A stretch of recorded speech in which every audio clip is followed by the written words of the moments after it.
उनका पैर छुआ था तो उन्होंने मुझे धक्का मार दिया था कि चल हटो, कहाँ से आ जाते हैं सब।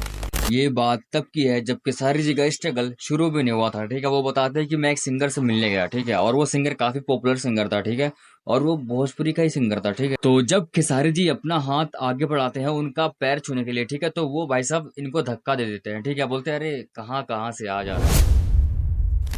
अब तो इस बात में कोई शक नहीं कि भाई साहब खेसारी जी भोजपुरी के सबसे बड़े स्टार हैं, ठीक है। तो अगर वो सिंगर अभी मिलता होगा, पता हो क्या सोचता होगा, अबे मैंने किससे पंगा लिया था। भाई साहब ये भोजपुरी का भाई इतना बड़ा स्टार बन चुका है।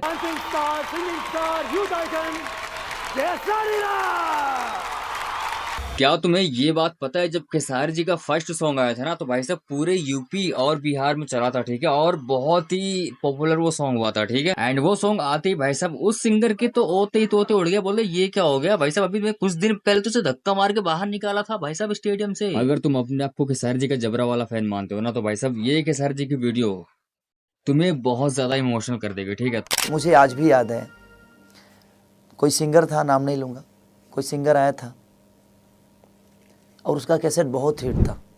चर्चित सिंगर है, बहुत चर्चित है, हीरो भी है। मैं उनका पैर छुआ था तो उन्होंने मुझे धक्का मार दिया था कि चल हटो, कहाँ से आ जाते हैं सब। तो वो ज़िंदगी मुझे, तो मैं सोचा था कि नहीं था कि मैं हीरो बन जाऊंगा। उस वक्त वो लोग हीरो बन चुके थे। मेरा पहला मुलाकात था, बम्बे में भी ऐसा ही हुआ था मेरे साथ। लेकिन पापा का एक जो समर्पण था मेरे लिए और मम्मी का मेरे, वो बहुत बेहद था।